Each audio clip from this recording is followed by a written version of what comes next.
Goeiemôre julle, dit is die middel van die week, dis Woensdag, julle het dit gemaak, ek het dit gemaak, ons is lewendig, die Here is vir ons goed, hy sorg, hoe wonderlik en hoe great is dit nie, dat jy en ek vanmôre wakker kon word met hierdie wete, ons het nog 'n dag vol geleenthede ontvang, dit is hoe goed en hoe groot die Here ook is.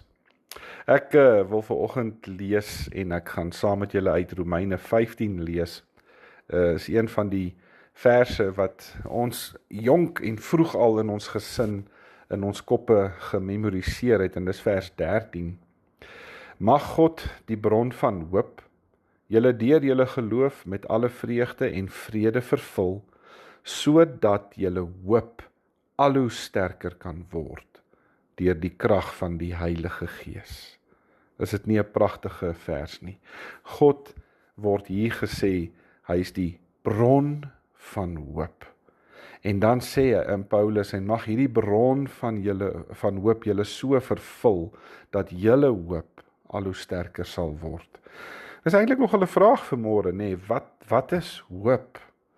Is hoop hierdie wenslys van dinge wat ons graag wil hê? Of dalk is hoop 'n droom, om dalk die lotto te wen, sodat jy nooit weer hoef te werk nie? Of dalk is dit, ek wens dit kan so wees, wat my en my liefhê mense kan bevoordeel. Of dalk is dit sodat die lewe lekkerder kan wees, makliker kan word. Nou, natuurlik is daar mos nou nie iets fout met wenslyste nie, nê. Maar wens is eintlik so bietjie anders as om te hoop. Want ware hoop, het Abraham Hannekom eendag gesê, is op oneindig meer gerig as op jouself. Want dis wat wens is my begeertes, hoop is meer.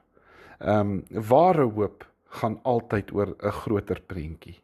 Dit gaan oor meer, dit gaan oor 'n stuk vasheid, wat daar nie in sommer net wens lê nie. Christelike hoop is iets heeltemal anders. Dit is baie dieper gewortel, omdat ons met verwagting kan glo. Omdat ons weet dat die een wat vir ons gesterf het, weer gaan terugkom, en hy gaan om ons te kom haal. Paulus se Romeine hoop, met ander woorde ons hoop, is 'n vaste vertroue in 'n onwankelbare, betroubare God.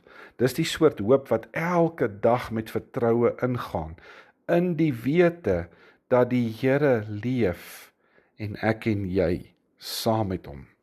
So daarom kan jy maar hoop. Hoop is nie 'n wêreldse wenslys nie. Hoop is 'n vaste sekerheid dat die hemel die aarde sal oorskadu. En mag ek en jy daai vaste hoop in ons lewens hê. Kom ons bid saam. O Hemelse Vader, leer my om vandag te lewe in die hoop dat ek eendag vir altyd saam met U gaan lewe.